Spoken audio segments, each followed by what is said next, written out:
Hello there, and welcome to the Deep Sleep Science channel. I'm so glad you've joined me tonight. Tonight's journey takes us into the deep freeze of time itself, where glaciers move like rivers of stone and continents sleep beneath blankets of ice miles thick. These are epochs that stretch across millions of years, transforming the face of our world in silence and slow majesty. Ice ages are not moments frozen in time, but vast breathing cycles of the Earth itself, inhaling cold and exhaling warmth in rhythms that span hundreds of millennia. They have shaped every mountain valley, carved every fjord, and left their fingerprints in the landscape we walk upon today. Our planet has drifted through at least 5 of these great coolings, each one lasting hundreds of thousands of years, each one remaking the world. And the most remarkable thing? We are still living in one now, in its warmer interlude, its gentle exhale. The ice remembers everything, holding secrets in layers that stretch back millions of years. And tonight, we'll listen to what it has to say. If you enjoy these gentle journeys, consider liking and subscribing, or share your thoughts in the comments. It helps others find their way here too. But for now, there's nothing you need to do. Just let yourself settle. Let your breath slow, and let the quiet vastness of deep time open like a calm, frozen horizon. Now, if you're ready, let's begin. Earth has experienced at least 5 major ice ages throughout its history. These are not simple cold snaps, but profound planetary transformations that lasted for millions of years, each one a chapter in the slow story our world has been writing since its birth. Between these frozen epochs, Earth has known warmth, sometimes tropical warmth even at the poles. But again and again, the cold has returned, patient and inexorable. The ice ages are rhythms in the planet's heartbeat, reminders that change is the only constant, and that even the mightiest glaciers must eventually yield to time. It is humbling to know that our brief moment exists within this vast cycle of freezing and thawing. The earliest ice age began over 2 billion years ago, when our planet was almost unrecognizable. In that ancient time, Earth was a younger world, its continents arranged in configurations we would not recognize, its atmosphere different, its sun less bright. Yet even then, in that alien landscape, ice formed and spread, covering vast regions in frozen silence. This first great freezing, called the Huronian glaciation, may have lasted for hundreds of millions of years. The rocks from that time still exist, bearing the scars and signatures of ice, silent witnesses to a cold so ancient it defies comprehension. It reminds us that ice is not a newcomer to Earth's story, but has been a character in the narrative almost from the beginning. We are currently living in an ice age, though in a warmer phase called an interglacial period. This may seem surprising, for the world around us does not feel like an ice age, but the truth is that ice still grips both poles in its frozen embrace. Greenland and Antarctica remain buried beneath ice sheets kilometers thick, vast remnants of colder times that have not yet melted away. An interglacial is not the end of an ice age, but merely a pause, a breath between the cold. We live in this pause now, in a window of warmth that has lasted for the past 11,000 years. One day, if human influence does not alter the pattern, the ice may advance again, reclaiming the lands it once covered in its slow, patient way. This current ice age began approximately 2.4 million years ago. Before that time, Earth was warmer, with no permanent ice at either pole, and forests grew in regions that are now frozen tundra. But slowly, Driven by shifts in Earth's orbit and the arrangement of continents, the climate began to cool. Snow that fell in winter began to linger through the summer, accumulating year after year, compressing into ice. The ice sheets were born in this way, grain by grain, snowflake by snowflake, until they grew into mountains of ice that reshaped the world. This current ice age is the epoch in which our species, Homo sapiens, emerged and evolved. We are, in a very real sense, children of the ice. During peak glacial periods, ice sheets can grow to be miles thick. Imagine standing at the edge of such a glacier, looking up at a wall of ice that rises thousands of feet into the air, a frozen cliff stretching to the horizon in every direction. The weight of this ice is almost unimaginable, pressing down on the Earth's crust with such force that the very land beneath it sinks. In some places, ice sheets were 3 to 4 kilometers thick, a frozen mountain range laid flat across the landscape. And yet, despite their immense weight and apparent solidity, these glaciers were not static. They flowed slowly and inexorably, like rivers in extreme slow motion, carving valleys and reshaping mountains as they moved. The ice was alive in its own way, breathing and moving with the patience of geological time. The most recent ice age peaked around 20,000 years ago, in what scientists call the last glacial maximum. At this moment in time, the ice sheets reached their greatest extent, spreading across continents like vast frozen seas. North America was buried beneath the Laurentide ice sheet, a mountain of ice that stretched from the Arctic down to where modern cities now stand. Europe too was locked in ice, with glaciers flowing from Scandinavia across the land. This was the coldest moment of our most recent dance with the ice, the deepest breath of winter in a cycle that has repeated itself again and again.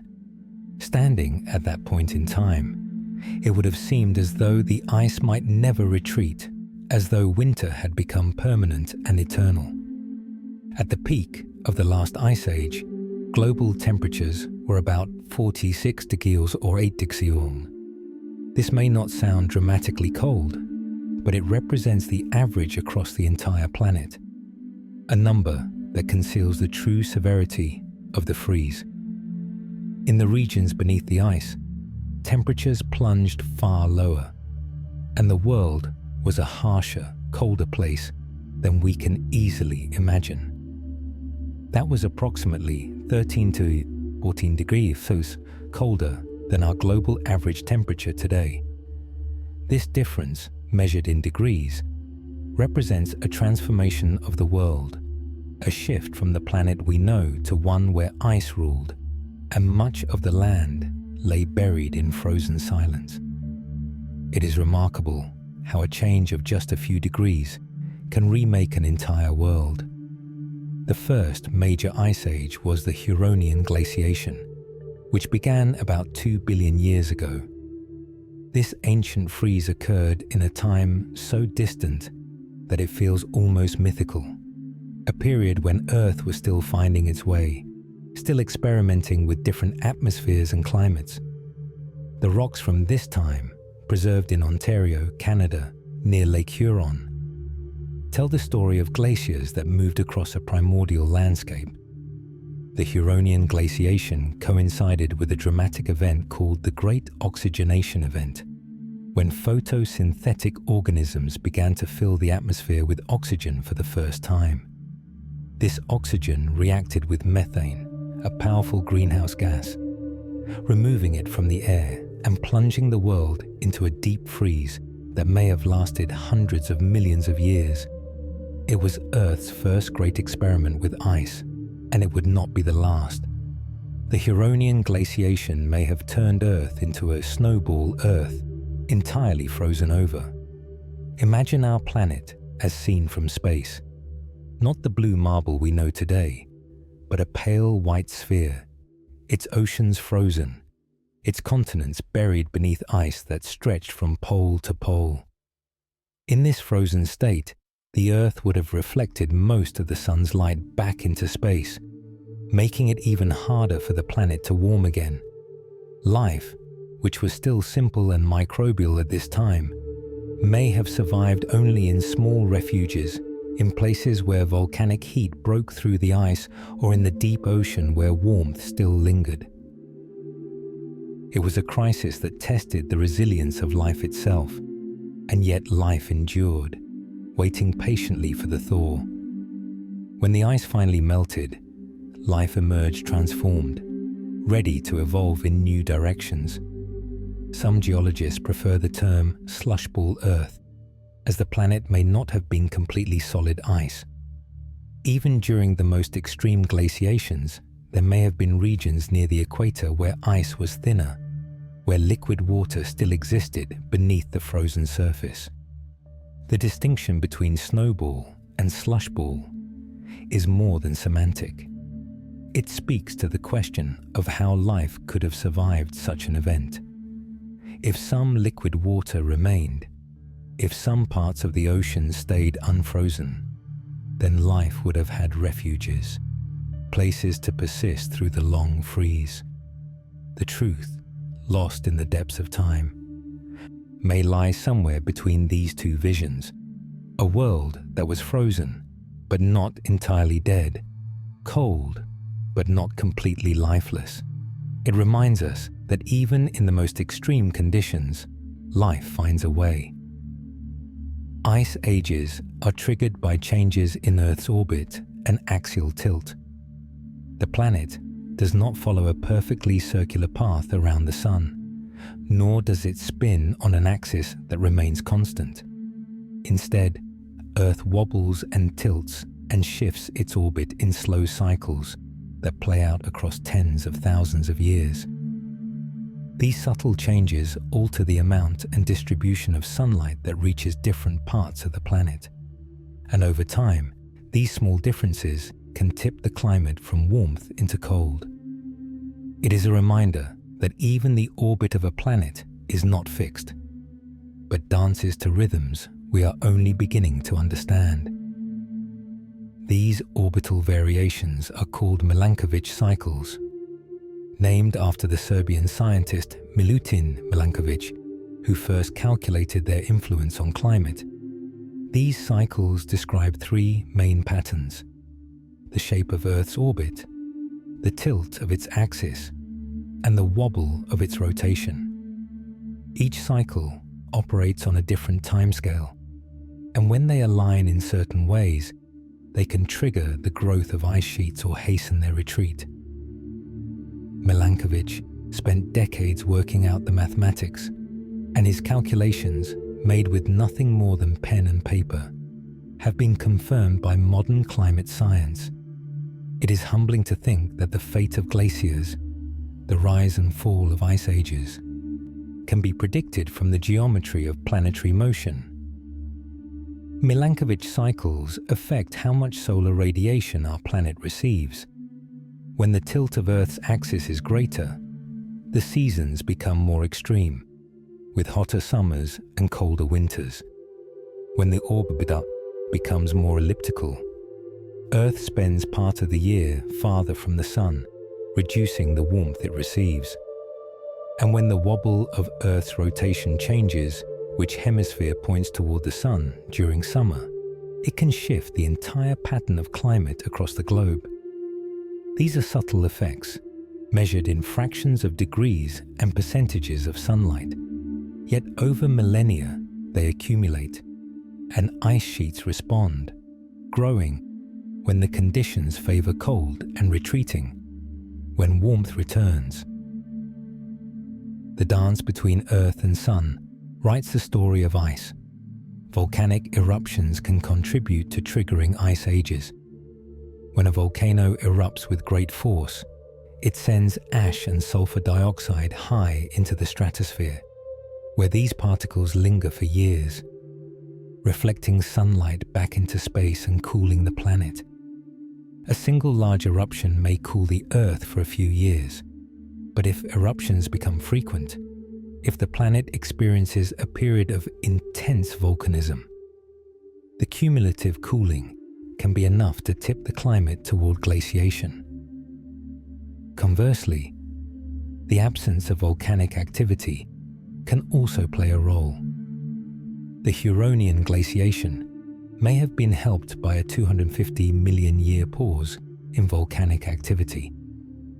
During this extraordinarily long quiet period, there was less volcanic carbon dioxide released into the atmosphere, and without this greenhouse gas to warm the planet, the cold deepened and ice spread. It is a paradox that both the presence and absence of volcanoes can lead to ice. Changes in greenhouse gas levels can trigger or end glacial periods. Carbon dioxide, methane, and other gases trap heat in the atmosphere, creating a greenhouse effect that warms the planet.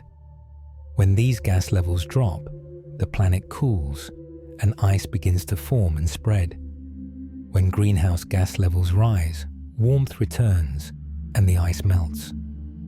Ice cores drilled from Antarctica and Greenland preserve bubbles of ancient air, trapped as the snow compacted into ice, and by analyzing these bubbles, scientists can measure the exact levels of carbon dioxide and methane in the atmosphere hundreds of thousands of years ago.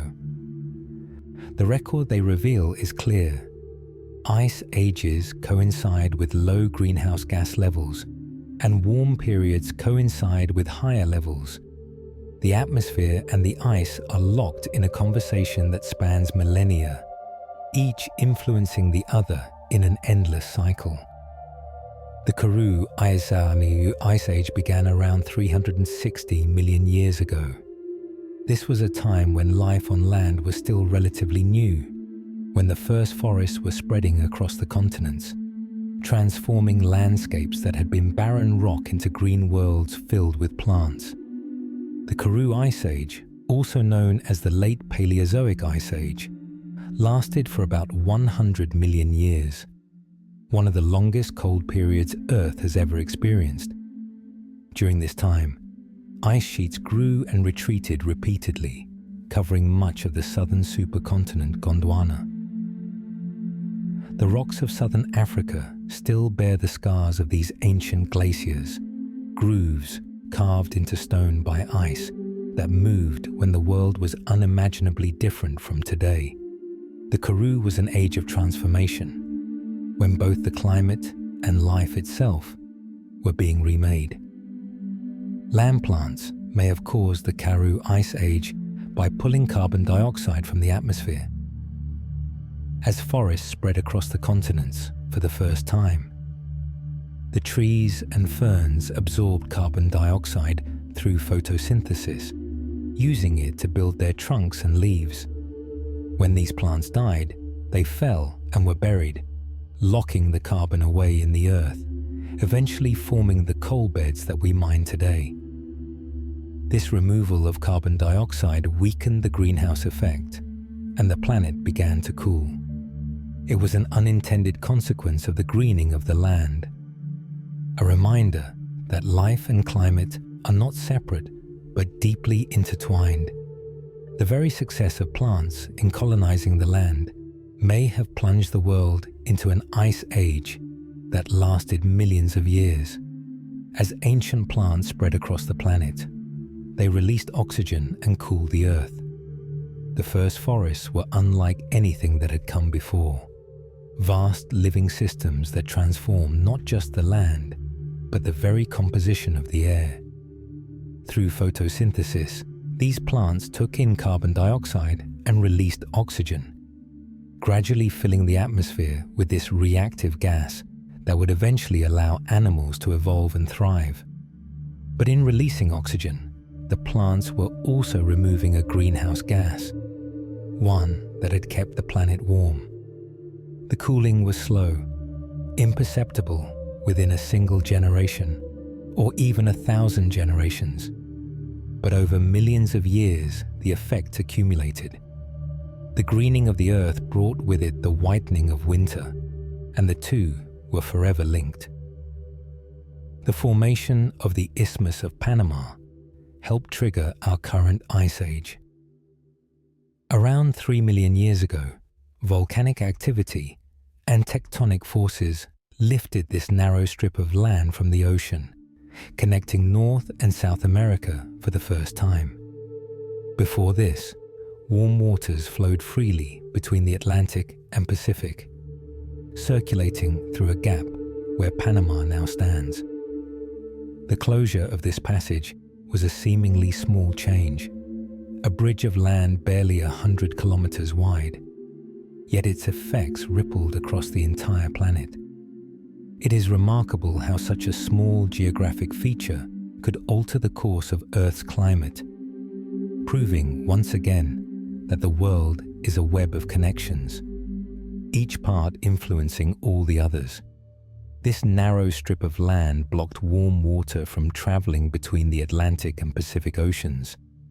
With the passage closed, warm tropical water that once flowed west through the gap was diverted northward, strengthening what would become the Gulf Stream.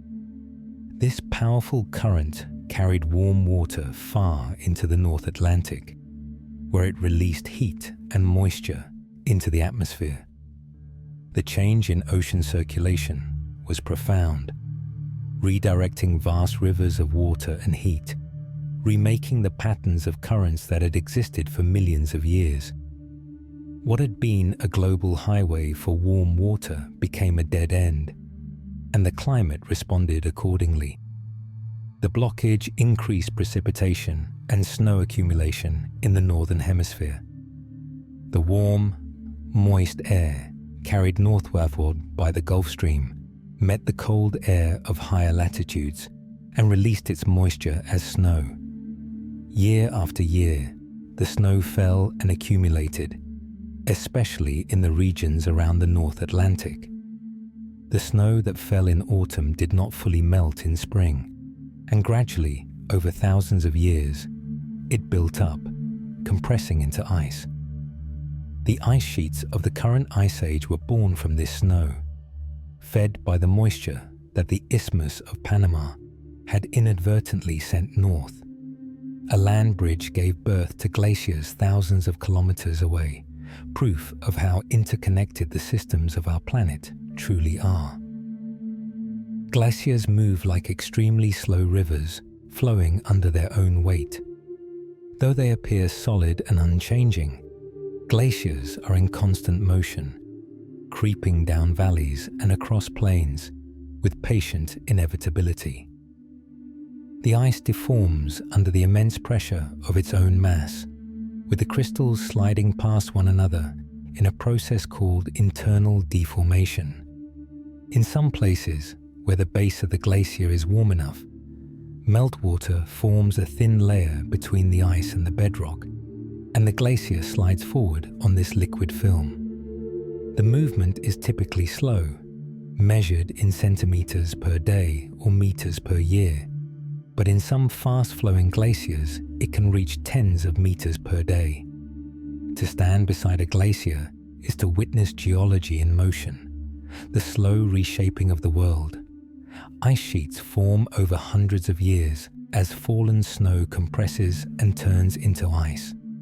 Each winter, snow falls and accumulates, and if the summer is not warm enough to melt it all, the snow remains and new layers pile on top. The weight of the upper layers compresses the snow beneath, squeezing out the air and transforming the fluffy crystals into dense, granular fern. Over more years, as more snow falls and more weight accumulates, the fern is compressed further still, becoming solid glacial ice. Bubbles of air become trapped in this ice, tiny capsules of the ancient atmosphere preserved forever. An ice sheet is thus a record as well as a force, a frozen archive of the climate that created it. During ice ages, massive ice sheets cover large portions of continents. At the peak of the last glaciation, ice extended across landscapes that now hold cities and forests, farmland and highways. The ice was not a thin veneer, but a crushing weight, kilometers thick in places, heavy enough to push the Earth's crust downward like a finger pressed into soft clay. Entire mountain ranges were buried, their peaks hidden beneath the frozen surface. The world map was redrawn in white, with ice dominating the northern continents and transforming the planet into a colder, harsher place. And yet, even under this burden of ice, life persisted, adapted, and waited for the warmth to return. The Laurentide ice sheet once covered most of Canada and parts of the northern United States. This was one of the great ice sheets of the last glacial period, a frozen mass that stretched from the Arctic Ocean south to the Great Lakes and beyond. At its maximum extent, the Laurentide ice sheet was more than 2 miles thick in places, a mountain range of ice that buried entire landscapes beneath its frozen weight. The cities where millions now live, Chicago, Detroit, Montreal, all lay beneath this ice, hidden under a silent white expanse. Rivers of ice flowed from its center toward its edges, carving and shaping the land as they moved. The Laurentide ice sheet was a geological force, and its memory is written in the rocks and valleys it left behind. The Greenland ice sheet is a remnant of the last ice age.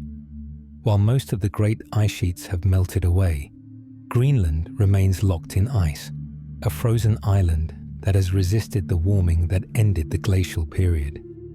The ice sheet that covers Greenland is up to 3 kilometers thick, containing enough frozen water to raise global sea levels by more than 7 meters if it were to melt completely. It is a living fossil from the Ice Age, a survivor from a colder time that continues to exist in our warmer world. To walk on the Greenland ice sheet is to step into the past, to stand on ice that has been accumulating for thousands of years. It is a bridge between the Ice Age and now, a reminder that the great cooling has not entirely released its grip on our planet.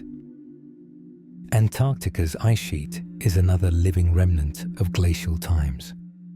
Larger and older than Greenland's ice, the Antarctic ice sheet holds the vast majority of Earth's fresh water, locked away in ice that in some places is more than 4 kilometers thick. This ice has been building for millions of years, layer upon layer, a frozen monument to the planet's long, cold epochs. Antarctica is a continent buried, its mountains and valleys hidden beneath ice, its true shape known only through radar that can see through the frozen layers. If all of Antarctica's ice were to melt, sea levels would rise by more than 60 meters, drowning coastlines around the world. But the ice remains cold and stable, a testament to the endurance of glacial conditions in the planet's most extreme places. At their peak, ice sheets can alter ocean currents around the entire planet. The massive ice sheets lock up so much water that sea levels drop dramatically, exposing continental shelves and changing the shape of ocean basins. Fresh water from melting ice can alter the salinity of the oceans, affecting the density of seawater, and thus the deep currents that circulate heat around the globe. The weight of ice on the continents can even change the shape of ocean basins by depressing the crust beneath them. These changes ripple outward, affecting weather patterns, ocean temperatures, and marine ecosystems across the entire planet. The ice sheets are not isolated phenomena, but players in the global climate system, their influence reaching far beyond the frozen landscapes they cover. Changes in ocean currents can affect pressures on continental shelves. As ice sheets grow and sea levels fall, the weight of water pressing down on the continental shelves decreases. At the same time, the enormous weight of ice accumulating on land presses the crust downward, altering the stress and pressure distribution throughout the lithosphere. These changes in pressure can influence volcanic and tectonic activity, though the connections are complex and still being studied. This may lead to increased volcanic activity and earthquakes during ice ages. The loading and unloading of ice can trigger volcanic eruptions by changing the pressure on magma chambers beneath the surface. Similarly, as ice melts and the land rebounds upward, the release of pressure can cause earthquakes along faults that had been held in place by the ice. It is a reminder that the solid Earth is not as solid as it seems, that it responds to the weight of ice and water with movement of its own. The advance and retreat of glaciers have happened in cycles for millions of years. Earth's climate does not remain constant, but oscillates between cold and warm, in patterns that repeat across geological time. These cycles are driven by the Milankovitch cycles, those slow changes in Earth's orbit and tilt that alter how much sunlight reaches different parts of the planet. But the cycles are also influenced by feedbacks within the climate system itself. Changes in ice cover that alter how much sunlight is reflected. Changes in greenhouse gases that amplify warming or cooling. The result is a rhythm, a planetary heartbeat of ice advancing and retreating that has been going on for millions of years and will likely continue into the future.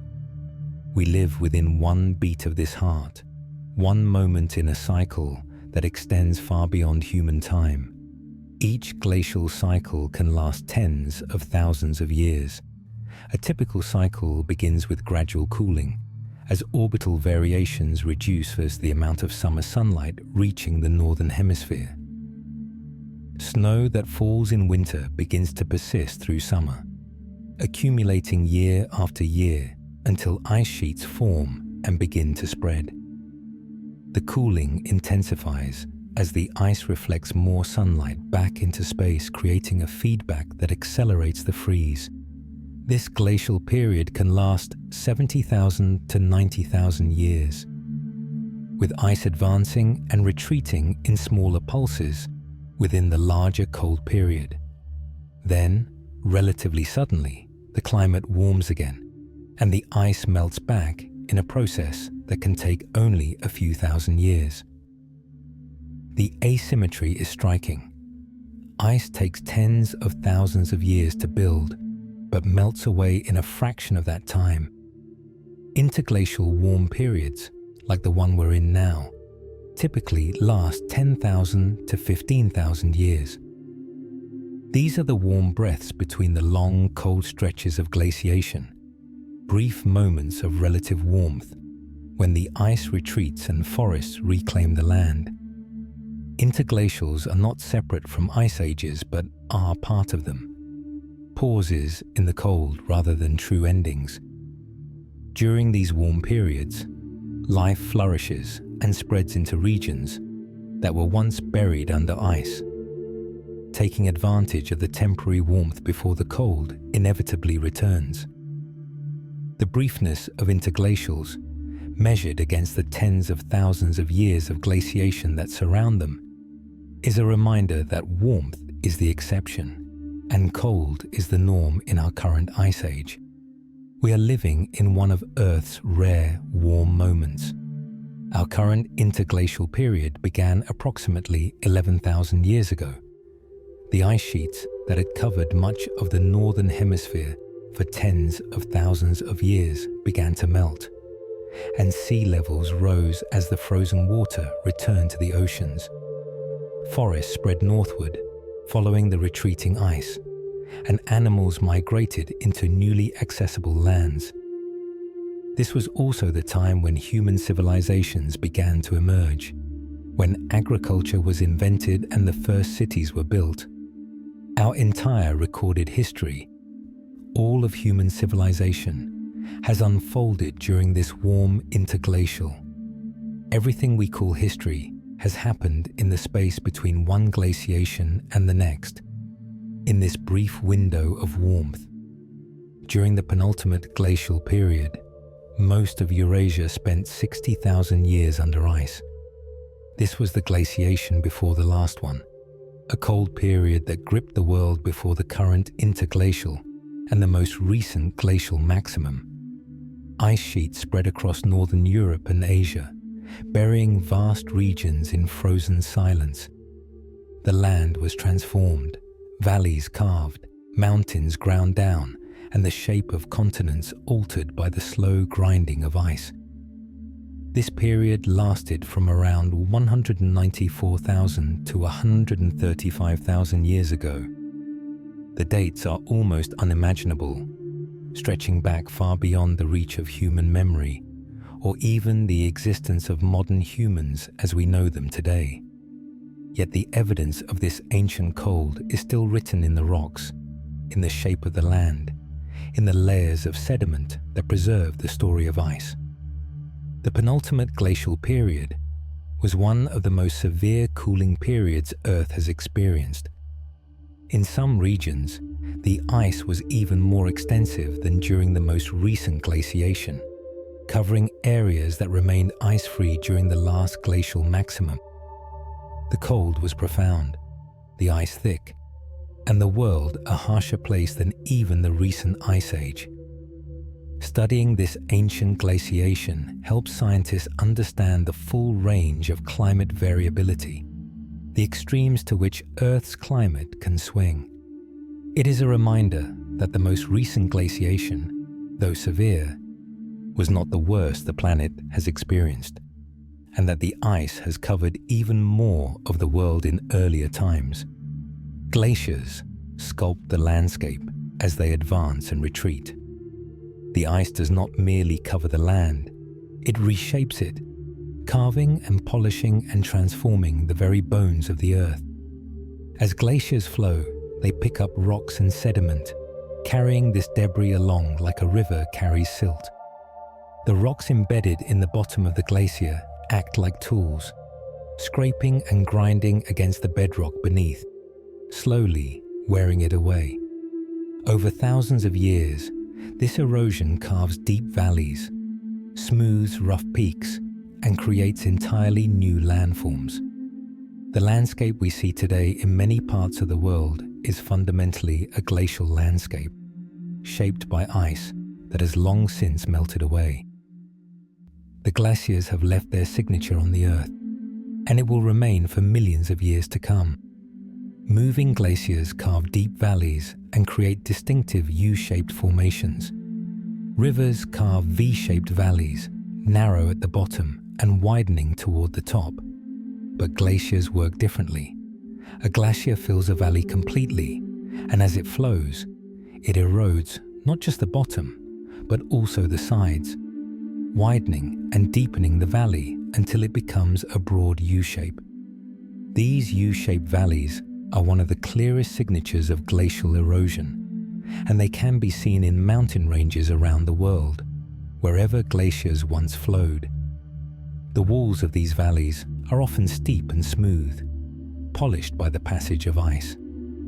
Standing in a U-shaped valley is like standing in the track left by a slow-moving river of ice, a path carved over millennia. Moraines are collections of dirt and rock pushed along by glaciers. As a glacier moves, it acts like a giant bulldozer, scraping up soil, rocks and boulders and pushing them along its front and sides. When the glacier finally melts or retreats, this debris is left behind in ridges and mounds called moraines. Some moraines mark the farthest extent of a glacier's advance, while others trace the paths along its sides or mark places where the glacier paused during its retreat. These moraines mark the ancient paths that glaciers carved through the land. They are the footprints of ice, visible reminders of glaciers long gone, telling the story of how far the ice reached and where it flowed. To find a moraine is to find a piece of glacial history, preserved in stone and soil. Fjords are deep coastal valleys carved by glaciers meeting the sea. These are some of the most dramatic landscapes on Earth, where steep mountain walls plunge directly into deep, cold water, creating channels that stretch far inland from the coast. Fjords are formed when glaciers flow from mountains down to the ocean, carving deep U-shaped valleys as they go. When the glacier finally melts, the sea rushes in to fill the void, creating these long, narrow inlets with their characteristic steep sides. The depth of a fjord can be remarkable, often hundreds of meters deep, far deeper than the ocean at its mouth, because glaciers carve below sea level as they flow.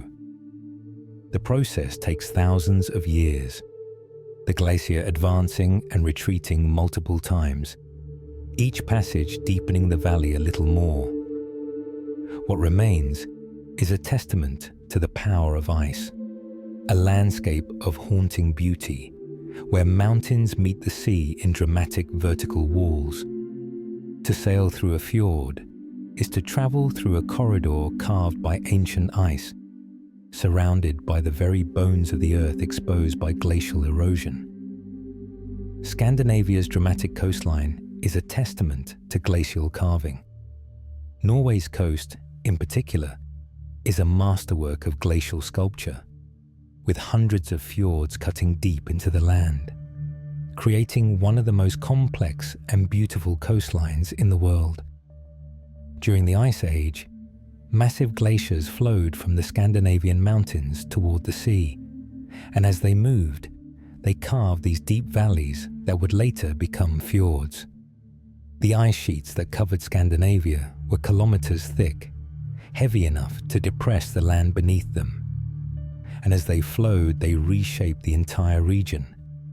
When the ice finally melted at the end of the last glaciation, the sea level rose and flooded these glacially carved valleys, creating the fjords we see today.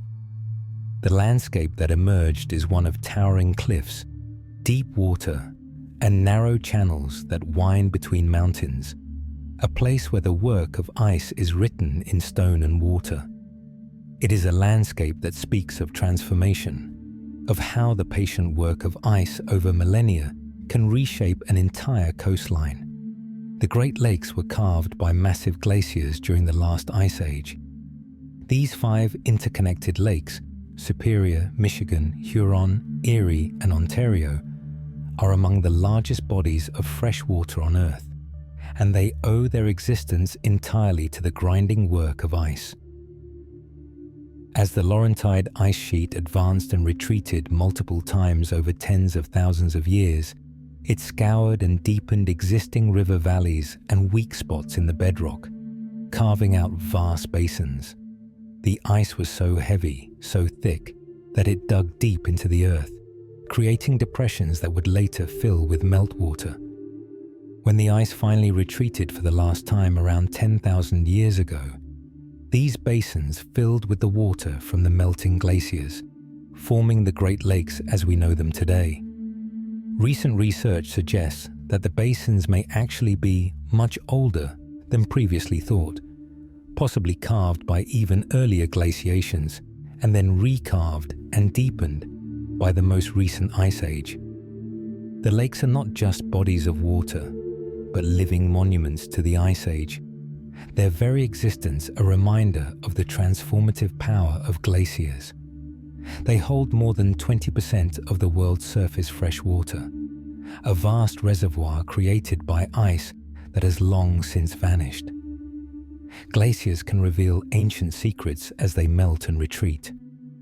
As the climate warms and glaciers shrink, they release objects and organisms that have been frozen for thousands of years, providing windows into the distant past. Bodies and artifacts frozen for thousands of years have been discovered in melting ice.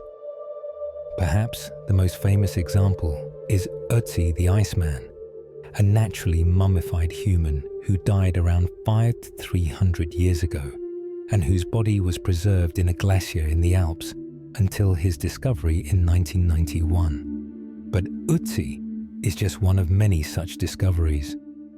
Glaciers have yielded ancient tools, clothing, and even the remains of animals that lived during or just after the Ice Age.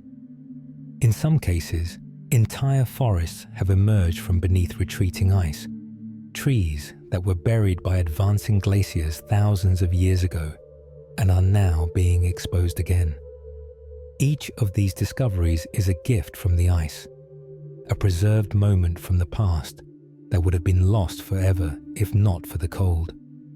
As glaciers continue to retreat in response to modern climate change, they are revealing more and more of these frozen secrets, giving scientists unprecedented access to the past, even as they mourn the loss of the ice itself.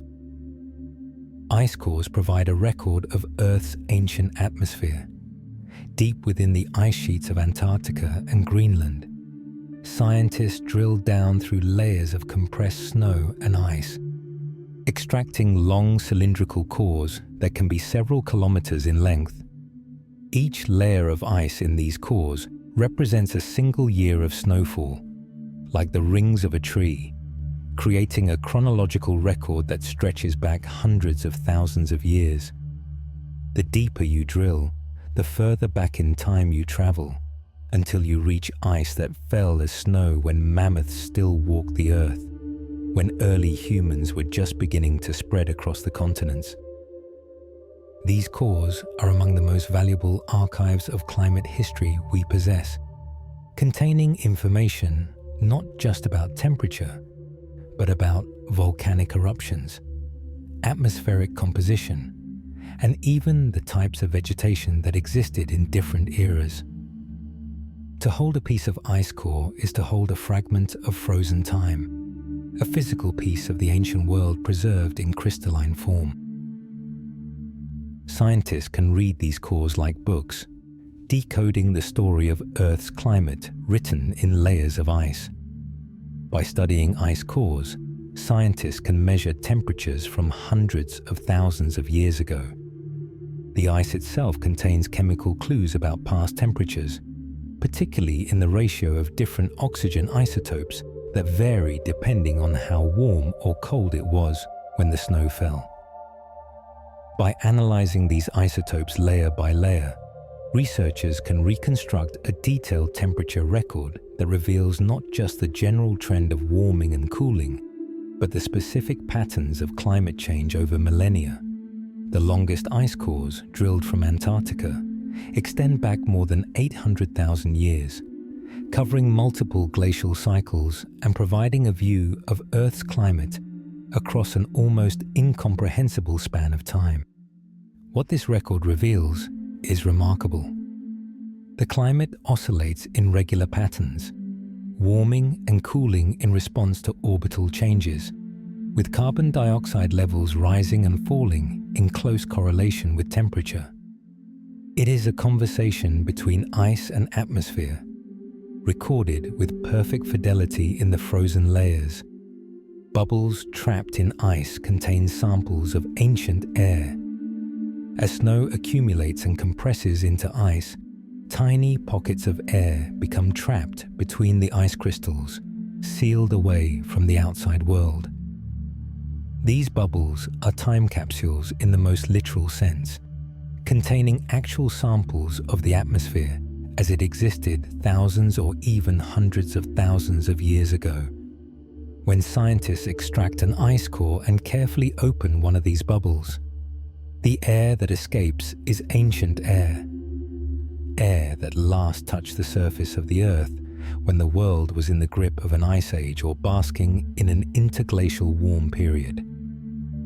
By analyzing the composition of this trapped air, researchers can measure the exact concentration of greenhouse gases like carbon dioxide and methane at any point in the past. The bubbles are so small, so perfectly preserved, that they offer a window into the past that is unmatched by any other source.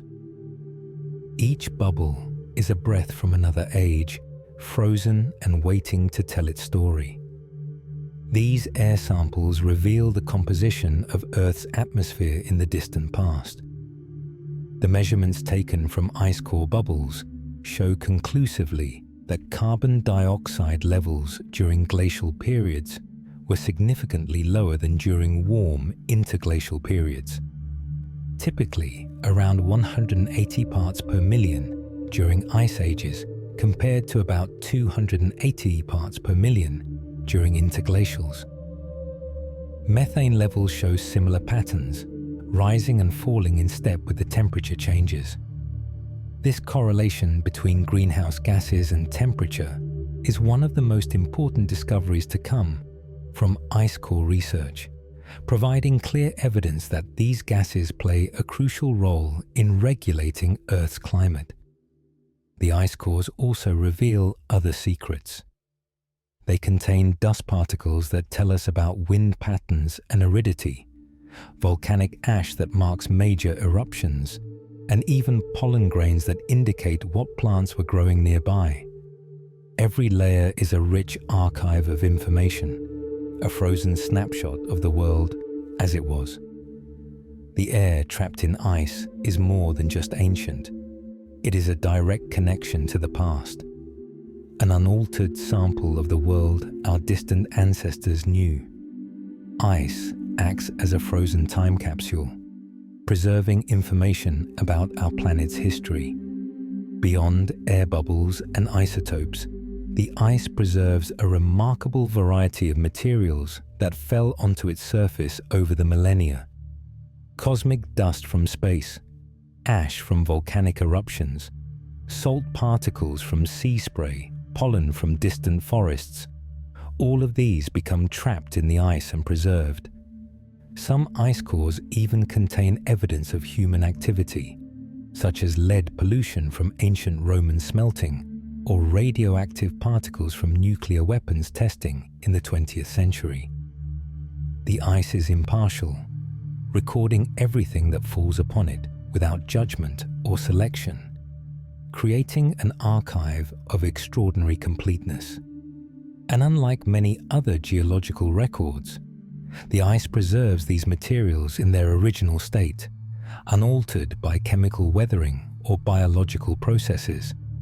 It is as if the past has been frozen in place, waiting patiently for us to discover it.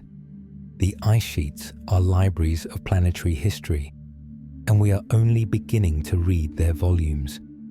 The Ice Age was home to magnificent megafauna adapted to cold environments. During the glacial periods, the world was populated by extraordinary creatures that dwarf most modern animals, giants that evolved to thrive in the harsh conditions of Ice Age climates. These megafauna, meaning large animals, included mammoths, mastodons, giant ground sloths, enormous bison, saber-toothed cats, woolly rhinoceroses, and many others. They were specifically adapted to survive in cold, often treeless landscapes, with thick fur, large body sizes that helped retain heat, and specialized diets that allowed them to subsist on the tough grasses and shrubs that grew in glacial environments. The Ice Age landscape was not the barren wasteland we might imagine, but a rich ecosystem that supported diverse and abundant life. These animals migrated across vast territories, following the seasonal availability of food, living in herds or as solitary hunters. Their fossils, and in some cases, their remarkably preserved remains found frozen in permafrost, give us a window into a lost world that existed just thousands of years ago. It is humbling to think that such magnificent creatures walked the same ground we walk today, and that they vanished so recently in geological terms. Woolly mammoths roamed the Ice Age landscapes with their thick, shaggy coats. These magnificent creatures were among the most iconic animals of the Ice Age, standing up to 4 meters tall at the shoulder and weighing as much as 6 tons. Their most distinctive feature was their enormous curved tusks, which could grow up to 5 meters long and were used for fighting, foraging, and clearing snow to reach the vegetation beneath. But perhaps their most important adaptation was their coat. a dense undercoat of fine wool covered by long, coarse guard hairs that could reach a meter in length, providing insulation against the brutal cold of glacial winters. Their ears were much smaller than those of modern elephants, reducing heat loss, and they had a thick layer of fat beneath their skin that could be up to 9 centimeters thick, providing both insulation and energy reserves. Woolly mammoths were not solitary creatures, but lived in herds, migrating across the vast grasslands and tundra of the Ice Age world, from Siberia to Alaska, from Europe to North America. Their bones and tusks are still found today, emerging from thawing permafrost, and occasionally an entire frozen carcass is discovered, so well preserved that scientists can study its stomach contents and even extract DNA. To think that these giants walked the same ground we stand on, that they lived and died and left their bones for us to find, is to feel a connection across time that is both humbling and wondrous. Mastodons, relatives of mammoths, also thrived during glacial periods. Though related to woolly mammoths and modern elephants, mastodons were distinct creatures with their own unique adaptations and lifestyles. They were slightly shorter than mammoths, but more heavily built, with straighter tusks and a stockier body that gave them a powerful, robust appearance.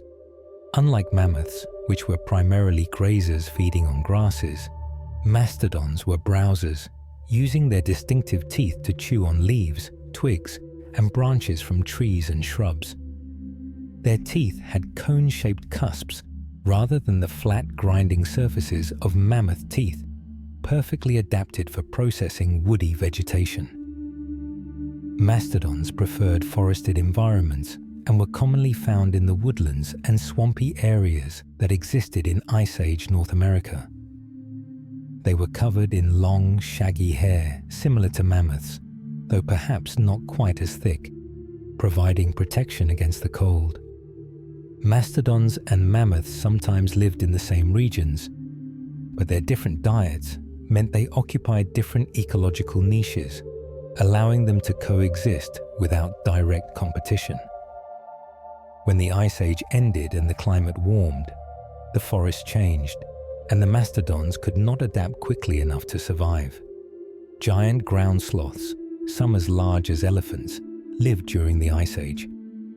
These extraordinary creatures bore little resemblance to the small, slow-moving tree sloths we know today, being instead massive, powerful animals that walked on all fours across the Ice Age landscape. The largest species, Megatherium, could stand up to 6 meters tall when it reared up on its hind legs and weighed as much as 4 tons. Despite their enormous size, ground sloths were herbivores, using their long claws, which could be 30 centimeters long, to pull down branches and strip leaves from trees. These claws were so large and curved that ground sloths had to walk on the sides of their feet, leaving distinctive trackways that paleontologists can still identify today. Ground sloths had thick, coarse hair, and in some cases possessed small bony plates called osteoderms embedded in their skin, providing additional protection. They lived throughout North and South America, from Alaska to the southern tip of Patagonia, adapting to a wide range of environments from open grasslands to woodlands. Some species even lived in caves, and their dried dung, preserved for thousands of years, gives scientists detailed information about their diet and the vegetation of the Ice Age. The thought of these gentle giants, as large as elephants but moving slowly through ancient forests, reaching up to pull down branches with their massive claws, creates an image of a world that was both strange and wonderful. Enormous bison, much larger than modern species, grazed on Ice Age grasslands. The ancient bison of the Ice Age, known as bison priscus or steppe bison, stood nearly 2 meters tall at the shoulder and had horns that could span more than a meter from tip to tip. They were magnificently built animals with massive heads, humped shoulders, and thick fur that protected them from the cold. These bison roamed in vast herds across the open tundra and grasslands that covered much of the northern hemisphere during glacial periods, a landscape known as the mammoth steppe. They were a crucial part of the Ice Age ecosystem, serving as prey for large predators like saber-toothed cats and early human hunters. The bison that survived the end of the Ice Age were generally smaller than their glacial ancestors, having adapted to the changing environment and new vegetation types that emerged as the climate warmed. The modern American bison are direct descendants of these Ice Age giants, though they are considerably smaller than their prehistoric relatives. It is remarkable to think that when we see bison today in parks and preserves, we are looking at animals whose lineage stretches back through the Ice Age, survivors of a world that has vanished. Saber-toothed tigers hunted with their distinctive elongated canine teeth. These fearsome predators, more properly called saber-toothed cats and scientifically known as Smilodon, were among the most formidable hunters of the Ice Age. Their most famous feature was their enormous canine teeth, which could grow up to 28 centimeters long, extending far below the jaw when the mouth was closed. These saber teeth were not used for biting in the conventional sense, but rather as specialized stabbing weapons, driven into the throats or flanks of prey with devastating effect. To use these teeth effectively, saber-toothed cats could open their jaws to an angle of about 120 degrees, far wider than modern big cats. Despite their name, they were not closely related to modern tigers, but were a separate branch of the cat family that evolved independently. Saber-toothed cats were powerfully built, with muscular shoulders and forelimbs that helped them grapple with and bring down large prey. They likely hunted animals like young mammoths, giant ground sloths, bison, and horses, using ambush tactics rather than long chases. When the Ice Age ended and many of their large prey species went extinct, the saber-toothed cats could not adapt to hunting the smaller, faster animals that remained, and they too disappeared. The last saber-toothed cats died out around 10,000 years ago, marking the end of a lineage that had existed for millions of years. Woolly rhinoceroses existed, covered in thick, long hair. These remarkable creatures were perfectly adapted to life in the cold grasslands and tundra of Ice Age Eurasia, looking like something from a fantasy novel with their thick woolly coats and dual horns. The woolly rhinoceros stood about 2 meters tall at the shoulder and could weigh up to 2 tons, with a body shape similar to modern rhinos, but adapted for cold climates. Their most distinctive feature, aside from the thick fur that covered their entire body, was their front horn, which could grow to over 1 meter in length and was likely used for sweeping snow away from vegetation. Unlike modern rhinos, which live in warm climates, woolly rhinos had small ears and short legs with wide feet that helped them walk on snow and soft ground.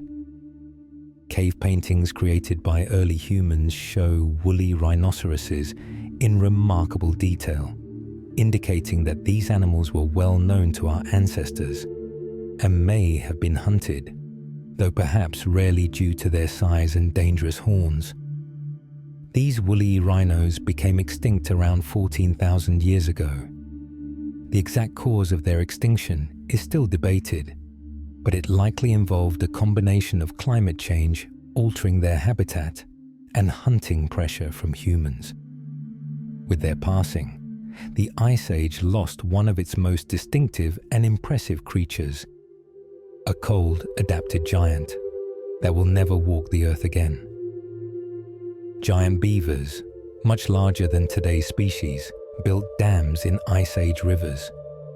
These extraordinary rodents, known scientifically as castoroids, were among the largest rodents that ever lived, standing nearly 1 meter tall at the shoulder and measuring up to 2.5 meters from nose to tail. They could weigh as much as 100 kilograms, making them roughly the size of a modern black bear and 8 times larger than today's beavers. Despite their massive size and beaver-like appearance, scientists debate whether giant beavers actually built dams like their modern relatives, as their teeth structure was somewhat different, perhaps better suited for eating aquatic plants than felling trees. They lived in lakes, rivers, and wetlands across much of North America during the Ice Age, swimming through waters that were often near freezing, their large bodies helping them retain heat in the cold environment. Fossil remains show that giant beavers had extraordinarily long incisor teeth, sometimes reaching 15 centimeters in length, which would have been visible even when their mouths were closed. These teeth grew continuously throughout their lives, as do the teeth of all rodents, worn down by constant use. When the Ice Age ended and the climate warmed, changing the wetland land habitats they depended on, the giant beavers could not adapt and gradually disappeared, leaving behind only their fossils and the memory of a time when beavers were as large as bears. Many Ice Age animals are now extinct, vanished with the warming climate. The end of the last Ice Age, beginning around 14,000 years ago, marked one of the most significant extinction events in recent geological history, a mass dying that claimed dozens of species across every continent except Antarctica. The creatures that disappeared were not just large, but magnificent, perfectly adapted to their Ice Age world, yet unable to survive the transition to our warmer, modern climate. The extinction was not sudden, but unfolded over several thousand years, a gradual fading as populations dwindled and one by one, species blinked out of existence.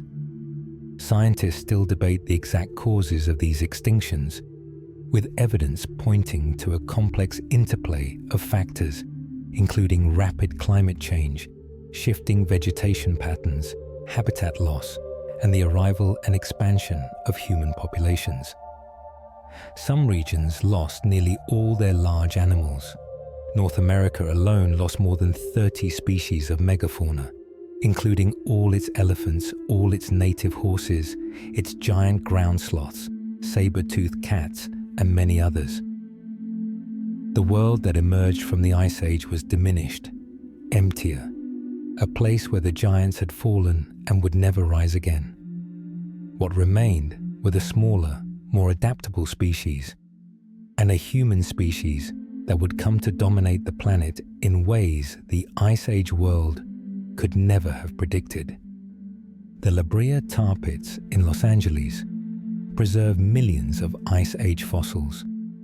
This remarkable site is one of the richest and most important Ice Age fossil deposits in the world, a place where natural asphalt seeps to the surface, creating sticky pools that have been trapping animals for tens of thousands of years.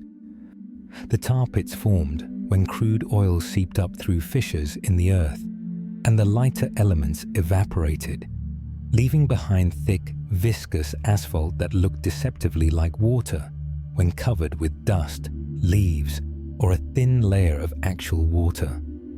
Animals would approach to drink and become trapped in the sticky tar, unable to escape despite their struggles. Their distress would attract predators and scavengers, who would then become trapped themselves, creating a death trap that accumulated bones from countless animals over millennia. The asphalt preserved these bones remarkably well, protecting them from decay and keeping them in near-perfect condition. These tar pits contain plant and animal remains from 10,000 years ago. More than 3 million fossils have been recovered from La Brea, representing more than 600 species of plants and animals, from mammoths and saber-toothed cats to dire wolves, giant ground sloths, and countless birds. The site is still an active paleontological excavation today. Scientists continue to dig at La Brea, finding new specimens and learning new details about Ice Age life in Southern California. The fossils tell stories of an ecosystem that was rich and diverse, where giant predators hunted massive prey under skies filled with extinct birds, in a landscape that is now covered by one of the world's largest cities. La Brea is a window into a lost world, preserved in tar, waiting to reveal its secrets. Early humans, Homo sapiens, lived during the most recent Ice Age. Our species evolved and spread across the world during some of the coldest periods Earth has experienced in recent geological history, emerging in Africa during a previous interglacial, and then expanding into Europe and Asia during the depths of glacial cold. These early humans existed around 35,000 years ago in Ice Age conditions. By this time, humans had developed sophisticated stone tool technologies, created art in the form of cave paintings and carved figurines, and established social structures that allowed them to survive in harsh environments. The conditions were tough and bitterly cold for Ice Age humans. Imagine trying to survive in a world where glaciers stretched across the landscape, where winters were longer and harsher than anything we experience today, where food was scarce for much of the year. Yet humans not only survived but thrived, spreading into new territories and developing new technologies to cope with the challenges. They lived alongside the great Ice Age megafauna, hunting mammoths and bison, sheltering in caves, and gathering around fires that provided warmth and light in the long glacial nights. Early humans made sophisticated tools to survive the harsh climate. The stone tools of Ice Age humans were works of remarkable craftsmanship, carefully shaped blades and points that were far more advanced than the simple choppers of their ancestors. They created specialized tools for different purposes: sharp blades for cutting meat, scrapers for preparing hides, needles made from bone for sewing clothing, and spear points for hunting large game. The development of these tools was crucial to human survival in the Ice Age, allowing people to process food more efficiently, create warm clothing, and hunt effectively in challenging conditions. They hunted Ice Age mammals for food and used their furs for warmth. Mammoths, bison, horses, and reindeer were all prey for Ice Age hunters, who developed strategies for bringing down these large and often dangerous animals.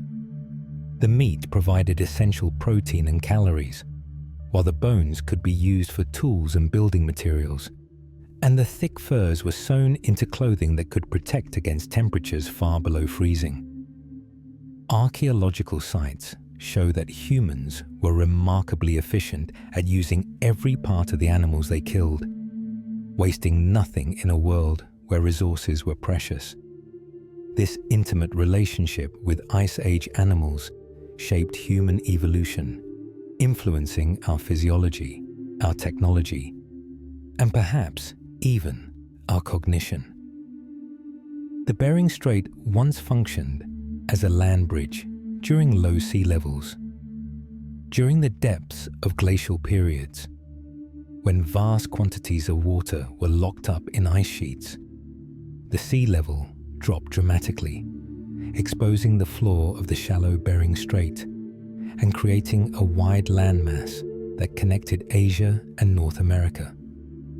This wasn't a narrow strip of land, but a vast region called Beringia, stretching hundreds of kilometers from north to south, a cold grassland tundra that supported herds of grazing animals. The land bridge existed during multiple glacial periods over the past 100,000 years, appearing and disappearing as sea levels fell and rose with the advance and retreat of ice sheets. Recent research suggests the timing of the land bridge's emergence was more complex than previously thought, forming later than scientists once believed, which has implications for understanding when and how humans first crossed from Asia into the Americas. This land bridge likely enabled ancient human migration into the Americas. For thousands of years, groups of people crossed from Siberia into Alaska, following the animals they hunted, unaware that they were moving from one continent to another, pioneers entering a vast new world. These migrations laid the foundation for all the indigenous cultures of the Americas, from the Arctic to Tierra del Fuego. The bridge was not a permanent fixture, but appeared and disappeared with the ice, a doorway that opened and closed with the rhythms of glaciation. The Bering Strait connects the Pacific Ocean and Arctic Ocean today. Now that the ice has retreated and sea levels have risen, water once again flows through the strait, creating a narrow passage between two great oceans. It separates the easternmost parts of Russia from Alaska. At its narrowest point, only about 85 kilometers of water separate the two continents, close enough that on a clear day you can see across from one side to the other. The strait is relatively shallow, with depths ranging from 30 to 50 meters, evidence that not so long ago in geological terms, this was dry land. During winter, ice still forms across much of the strait, a reminder of the frozen connection that once existed here permanently. The waters are cold and rich in nutrients, supporting marine life and serving as migration routes for whales and other sea creatures.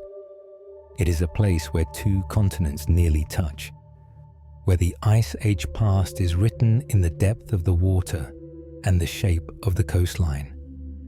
During glacial maximums, sea levels dropped by approximately 120 meters. This represents a staggering amount of water removed from the oceans and locked away in ice sheets on land. To put this in perspective, 120 meters is roughly the height of a 40-story building. Imagine the ocean surface dropping that far, exposing vast areas of seafloor that had been underwater for millions of years.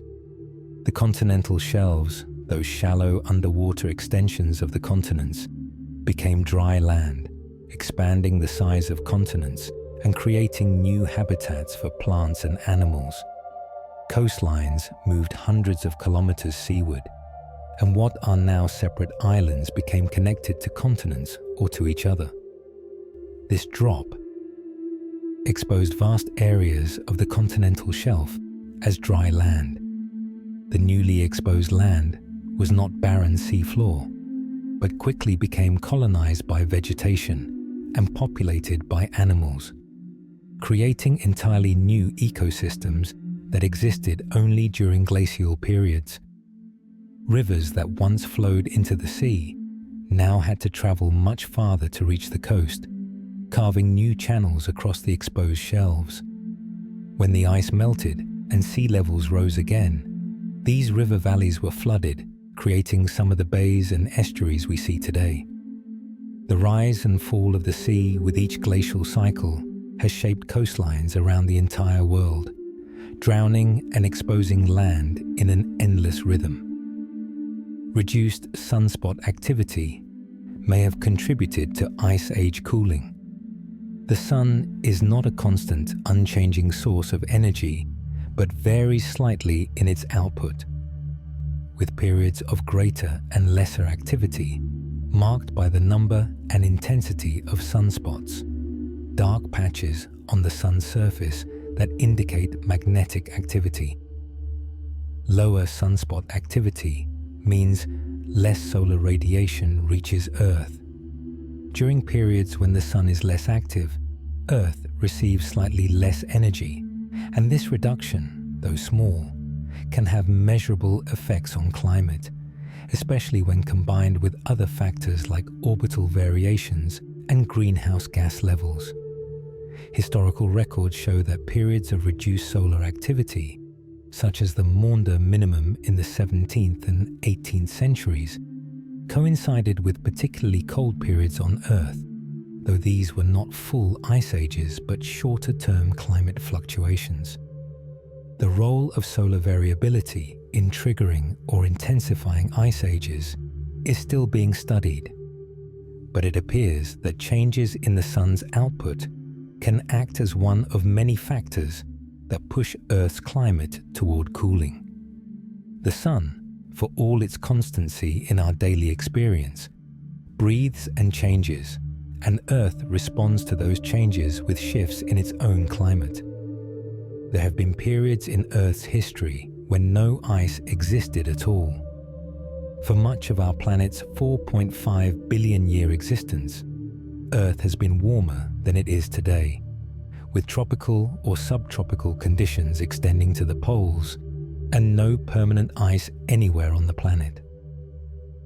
These greenhouse or hothouse Earth periods occurred during the late Cretaceous. Around 100 million years ago, during the age of dinosaurs, palm trees grew in polar regions, and the poles were ice-free. Ocean temperatures were much warmer, and there were no ice caps to reflect sunlight back into space, creating a climate that was fundamentally different from anything humans have experienced. Another greenhouse period was the Eocene epoch, around 53 million years ago. During this time, atmospheric carbon dioxide levels were far higher than today. Crocodiles lived in the Arctic, and global temperatures were perhaps 10 to 15 degrees Celsius warmer than present. These hothouse periods remind us that ice ages, for all their drama and impact, are actually unusual states for Earth, departures from a warmer norm that has prevailed through most of geological time. Our current ice age, with its oscillations between glacial and interglacial periods, represents a relatively cool phase in Earth's long climate history. Louis Agassiz was one of the scientists who discovered evidence of ice ages. Born in Switzerland in 1807, Agassiz was a naturalist and geologist who spent his early career studying fish fossils, but it was his observations of alpine glaciers that would lead to his most revolutionary ideas. In the 1830s, while studying the mountains of his homeland, Agassiz began to notice peculiar features in the landscape. Massive boulders that seemed out of place, sitting far from any similar rock formations. Smooth, polished bedrock with parallel scratches carved into its surface. And U-shaped valleys that didn't match the gentle V-shapes carved by rivers. Local people attributed these erratic boulders to the biblical flood, but Agassiz recognized something different in these signs. He realized that these features matched exactly what he could observe at the edges of existing glaciers, where ice was actively carving and moving rock. In 1837, Agassiz proposed a radical theory that in the past, glaciers had been far more extensive than they were in his time, covering much of Europe and other continents in vast sheets of ice. He called this period the Ice Age, or in German, Eiszeit, a term that would become fundamental to geology. Agassiz was a geologist who recognized that past Earth conditions led to glaciation. His ideas were initially met with skepticism and even ridicule from the scientific establishment, who found it difficult to believe that ice could have covered regions that were now temperate and green. But Agassiz was persistent, traveling to other countries to show skeptical scientists the same evidence he had seen in Switzerland, and gradually his theory gained acceptance. He eventually moved to the United States, where he continued his work and found evidence of glaciation in North America as well. The discovery of ice ages revolutionized our understanding of Earth's history.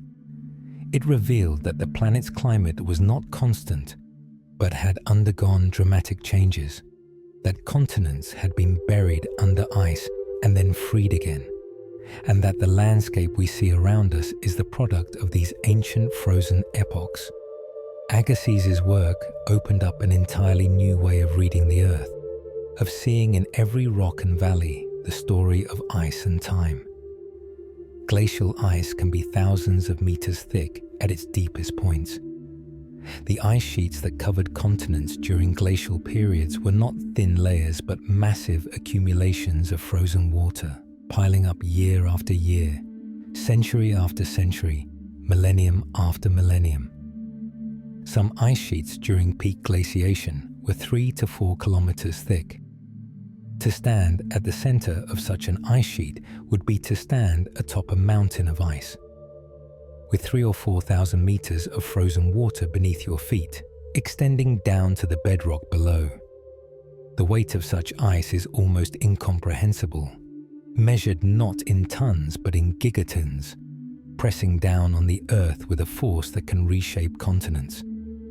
The ice at the bottom of these sheets, crushed under the weight of everything above it, becomes so compressed that it takes on an almost crystalline quality, denser than normal ice, moving and flowing like a very slow liquid under the immense pressure. Antarctica's ice sheet, which still exists today, reaches depths of more than 4 kilometers in some places, making it the thickest ice on Earth and a surviving remnant of the Ice Age world. To drill through such ice is to travel through time, each meter downward taking you further into the past, until at the bottom you reach ice that fell as snow hundreds of thousands of years ago. The weight of ice sheets can actually depress the Earth's crust beneath them. The crust, which we think of as solid and unchanging, is actually floating on the denser, more viscous mantle below, and it responds to changes in weight much like a boat responds to cargo. When ice sheets kilometers thick accumulate on the land, their enormous weight pushes the crust downward into the mantle, a process called isostatic depression. The depression can be hundreds of meters deep, with the entire region beneath the ice sheet sinking lower than it would naturally sit. This is not a sudden process, but occurs gradually over thousands of years as the ice accumulates, the crust responding slowly to the increasing burden. The effect is so pronounced that regions which were under ice sheets during the last glaciation are still lower than they would otherwise be, even though the ice melted away thousands of years ago. When ice sheets melt, the land slowly rebounds upward over thousands of years. This process, called isostatic rebound or post-glacial rebound, is still happening today in places like Scandinavia and Canada, where the land is rising at rates of several millimeters per year as it recovers from the weight of ice that disappeared 10,000 years ago. The rebound will continue for thousands more years until the crust returns to its equilibrium position. This slow rising of the land affects coastlines, changes the courses of rivers, and can even trigger earthquakes as the crust adjusts to its new, lighter state. It is a reminder that the Earth is not static, but dynamic, still responding to events that happened in the deep past, still carrying the memory of ice. The coldest place on modern Earth is a ridge in East Antarctica. This ridge sits between Dome Argus and Dome Fuji.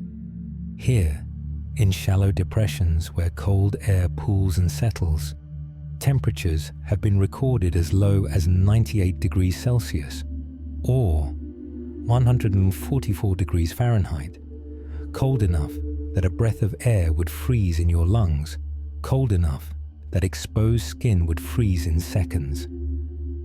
This extreme cold occurs during the Antarctic winter, when the sun does not rise for months and the thin, dry air offers no insulation against the radiative cooling of the ice sheet.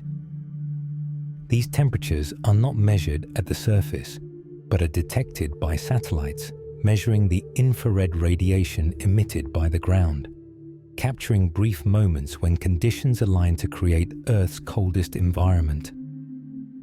Standing at such a place, if a human could survive there, would be to experience cold at the very edge of what Earth's current climate can produce. A taste of the conditions that were more common during the depths of glaciation, a window into the Ice Age world. Ice ages create unique ecosystems that support specialized life forms. Far from being barren wastelands devoid of life, Ice Age landscapes were rich with biodiversity, hosting ecosystems unlike anything we see today. The environments created by glaciation, the tundra, the steppe grasslands, the periglacial zones at the edges of ice sheets, supported complex food webs and intricate relationships between species. These were not random assemblages of animals, but carefully balanced ecosystems where each species played a role, from the smallest insects to the largest mammoths.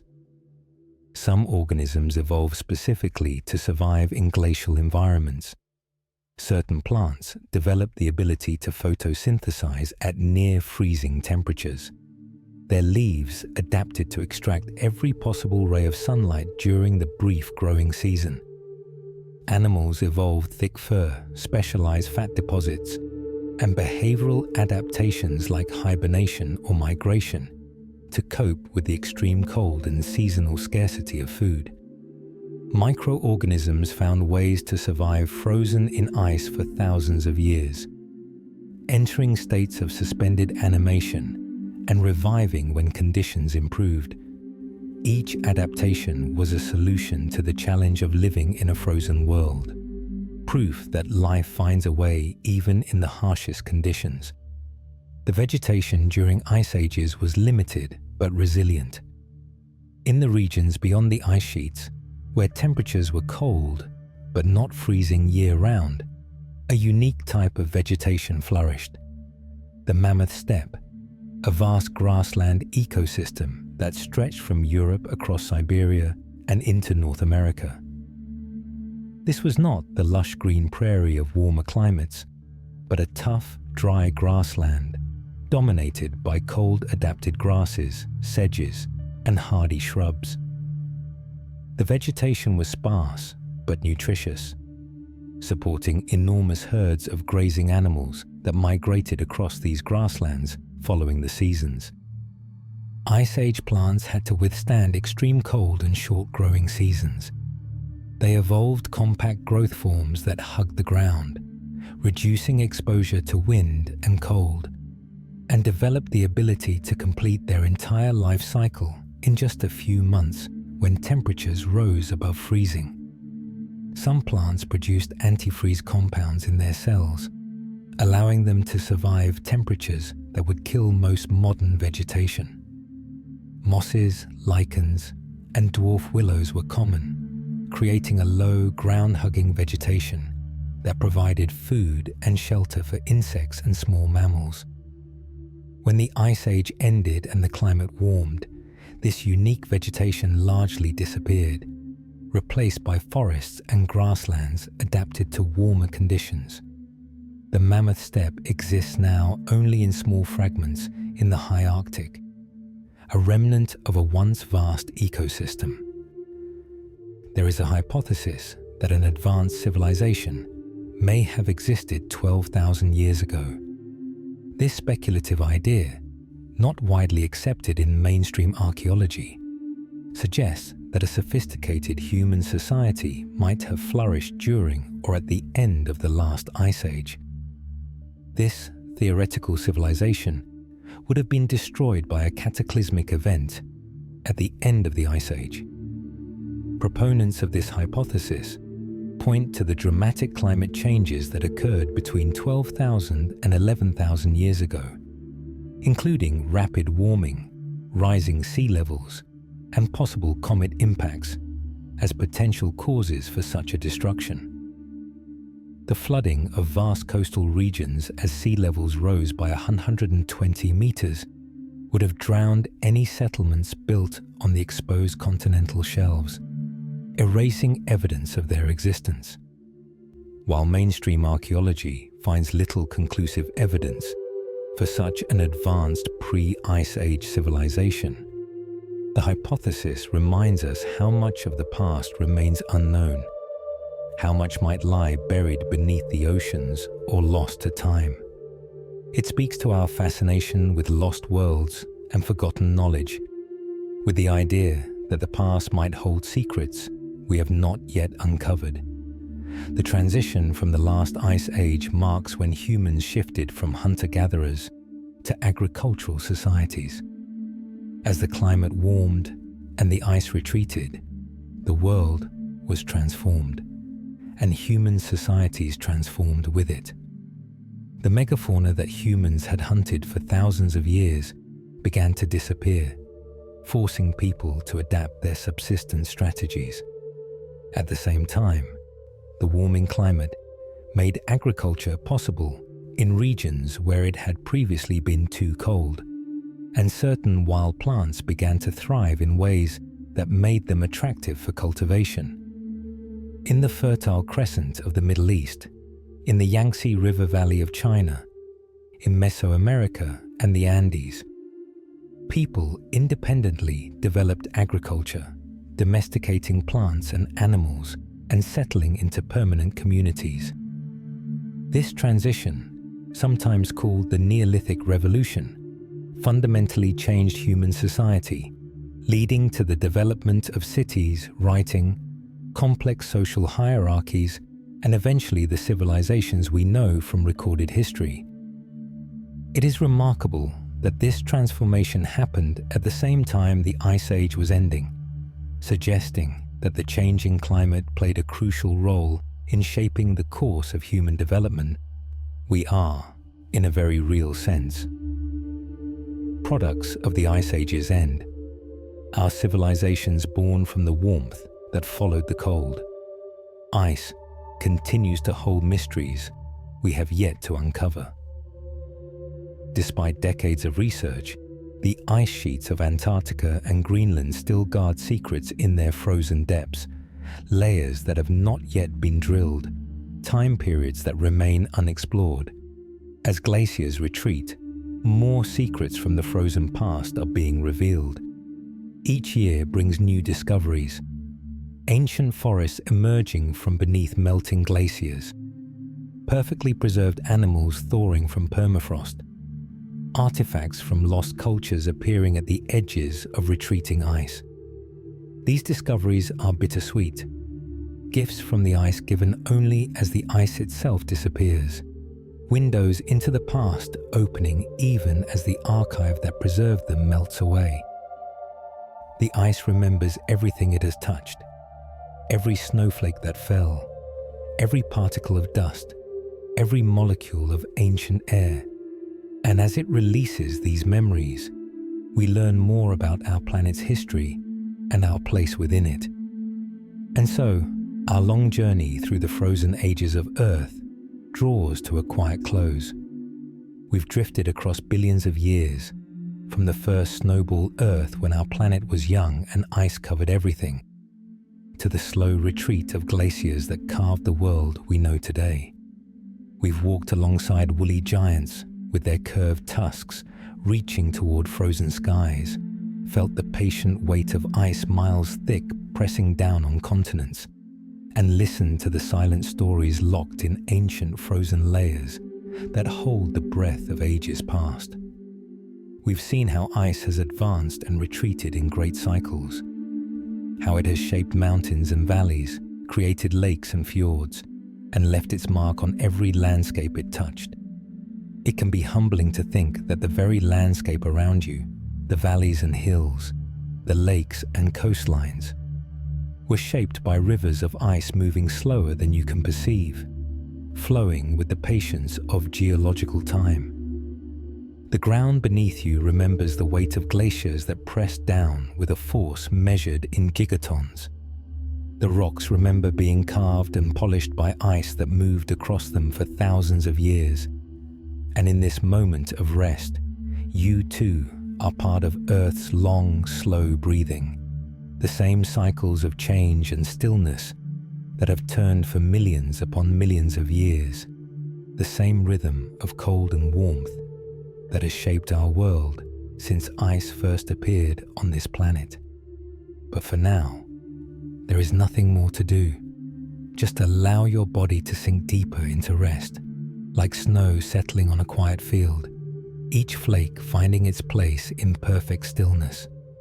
Let the day fall away behind you, like the melting of ancient glaciers, slow and inevitable and complete.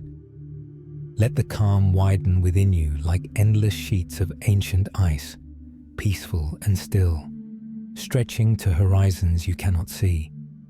Let time slow down, as it always does, in the deep frozen heart of a glacier. Let everything slow down. If you've enjoyed it, you can gently like, subscribe, or leave a thought in the comments. Sleep well and dream in the quiet spaces between the ice. Good night.